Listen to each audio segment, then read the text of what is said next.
Hello, and welcome to the reflections of a former practicing Sangoma.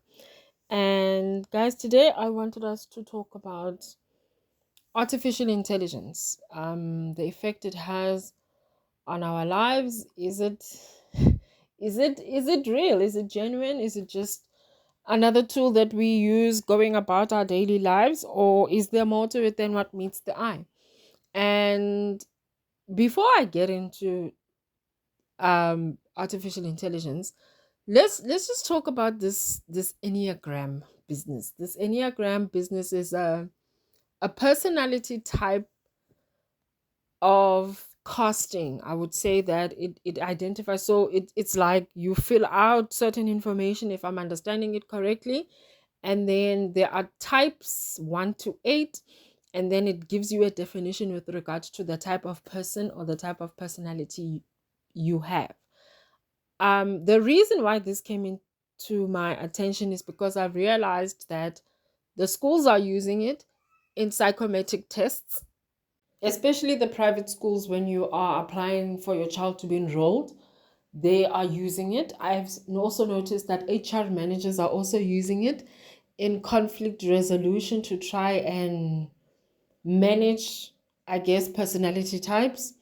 I know the therapists are also using it, so that they can gauge the type of therapy they need to engage with you. So it's something that we are more and more coming into contact with on a daily basis. In recruitment processes as well, HR managers are using it as well, so as to determine if you're going to be a fit for the company. Now, this thing basically speaks to your identity. It talks about who you are at the core of your being, right? And the reliance on it, for me, is a little bit suspicious. And I'll tell you why. The thing that caught my attention about this Enneagram, more than anything, was the way it looks, right? Because it's a circle, then it's got triangles inside, or it's got a hexagon type of shape, and it's got 8 points to it. And when I looked at it, and I was like, this gives me altar vibes. It gives me the raising of an altar.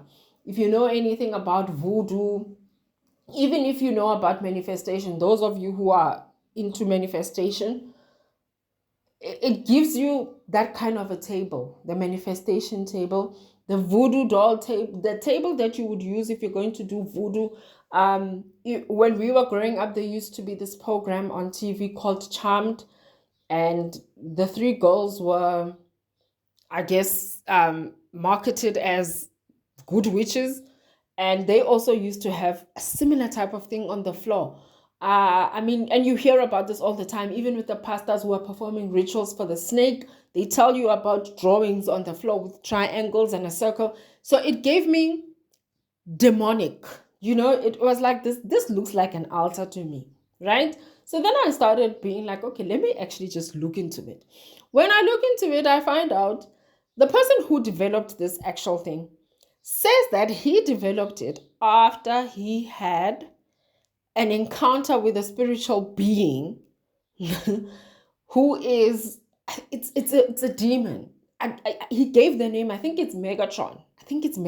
The name of, and I may be pronouncing it incorrectly, I may not be saying it correctly, but he had an encounter with a demon, right? And the demon then gave him the inspiration to develop this type, this archetype. Then the type, so the 1, 2, 3, 4, 5, there's different types.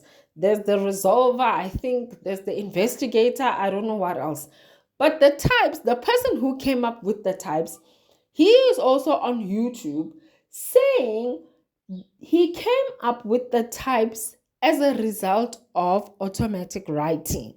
You know about automatic writing because I've told you about automatic writing, and I've told you that automatic writing used to be the form that I used to consult, where when I'm in a consultation with you, I would write down. And I wouldn't know what I'm writing down because I'd be channeling a spirit, and the spirit would be directing my hand, and I'd be writing whatever it is that would be directed to my hand so that I could give you a reading. And this guy basically says that he engaged in automatic writing in order for him to come up with the types, right? And then your argument would be, but this guy studied psychology. Okay, he studied personalities. So it's not far that he would come up with an idea that directly speaks to personalities. So why are we going on and on and on about it like this is demonic when clearly there is scientific evidence why the guy would come up with personality types since he studied psychology, since he majored in personalities? Here's my take on it. I have told you about monitoring spirits. I've told you what monitoring spirits do. Monitoring spirits do not deviate. When they minister to you, they don't deviate. So they don't introduce new ideas to you that would be unfamiliar, because that would be alarming. What they do is they study what appeals to you, and they present an evil idea based on what appeals to you so that it's not alarming to you, so that you do not pick up that this is demonic. My other problem with the enneagram is that it's very subtle, right? It's not an overt introduction to evil or to demonic things. It's very subtle. It's like, no, we're just trying to resolve the issue. The introduction of it is it's subtle. It's like, this is a normal pattern of society. This is an evolutionary pattern of society. This is the way society is going. But the way society is going is based on ideas that were introduced to human beings by demonic spirits. This is my problem with the enneagram. I'm bringing it to your attention because, like I said, a lot of the private schools are using it as part of the psychometric tests. A lot of the employers are also using it as part of their recruitment. A lot of employers are also using it to resolve conflict within companies. I know therapists are also using it. So please be careful, right? You need to attach your identity to what God says about you. Done. What Christ says about you is who you are.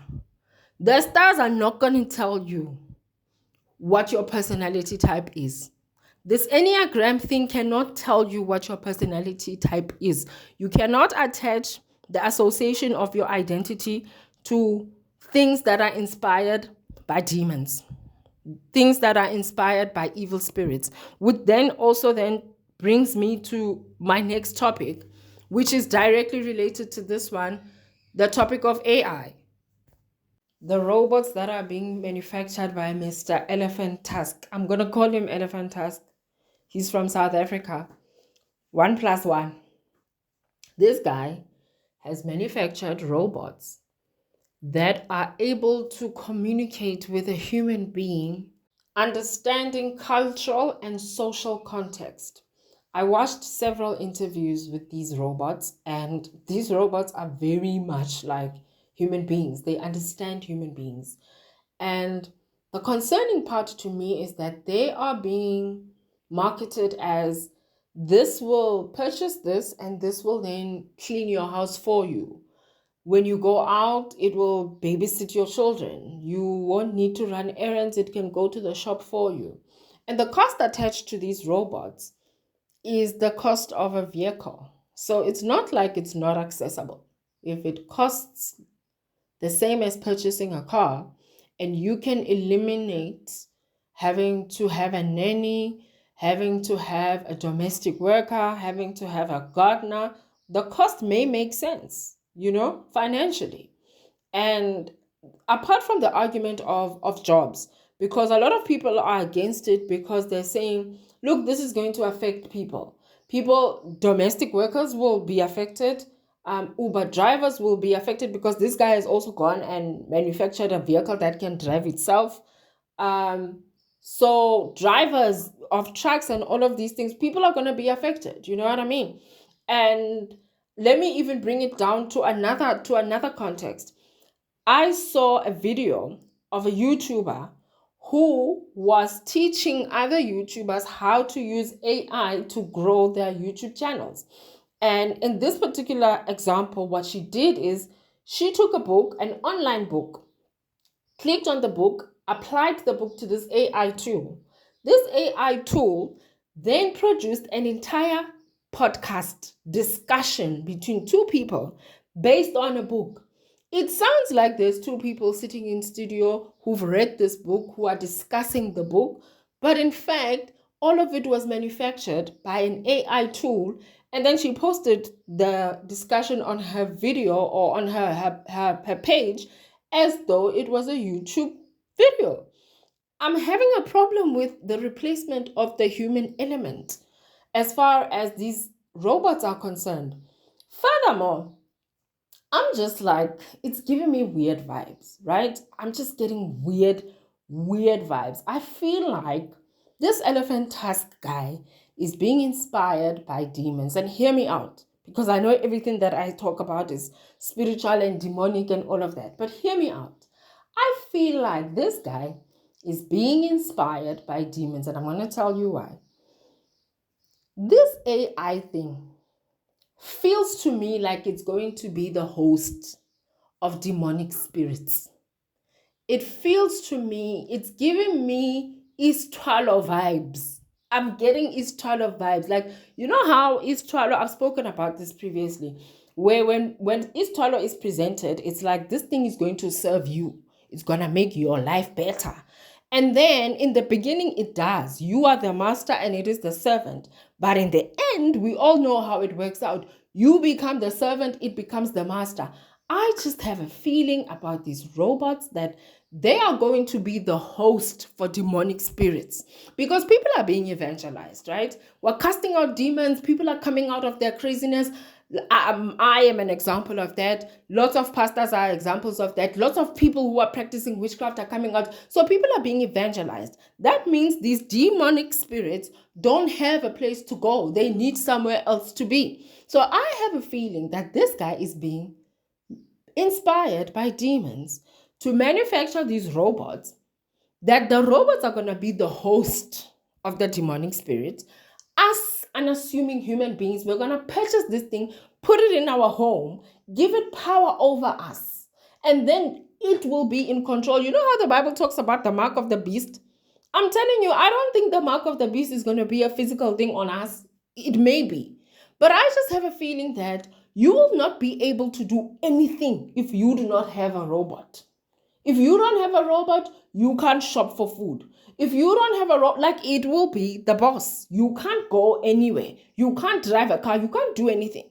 I just have a feeling that this thing, this robot thing, is going to be the host for demonic spirits, because people are coming out of possession. A lot of people are being delivered. So these demonic spirits don't have a place to be. So they needed to come up with a plan, but they needed to come up with a proper plan that we wouldn't notice and take note of until it was too late. Because I don't know what would possess human beings to develop a robot that would clean their house for them and cook for them. Why do you want a robot cooking your food for you? That doesn't make sense. Why do you want to be in a car that can drive itself? Like, I'm just, okay, maybe I don't know, maybe I've bought into the conspiracy theory, but I don't know. I don't have a good feeling about these robots. I don't have a good feeling about Mr. Elephant Tusk. I just don't. He gives me a bad vibe. He does. And robots that think, speak, and respond like human beings are a problem as far as I'm concerned. But yeah, tell me what you guys think, actually. Tell me if I am off the mark with this particular idea. All right. Thank you for tuning in, and I will see you in the next video. Please like, subscribe, share. Please let me know what you think. Let me know if I'm going crazy.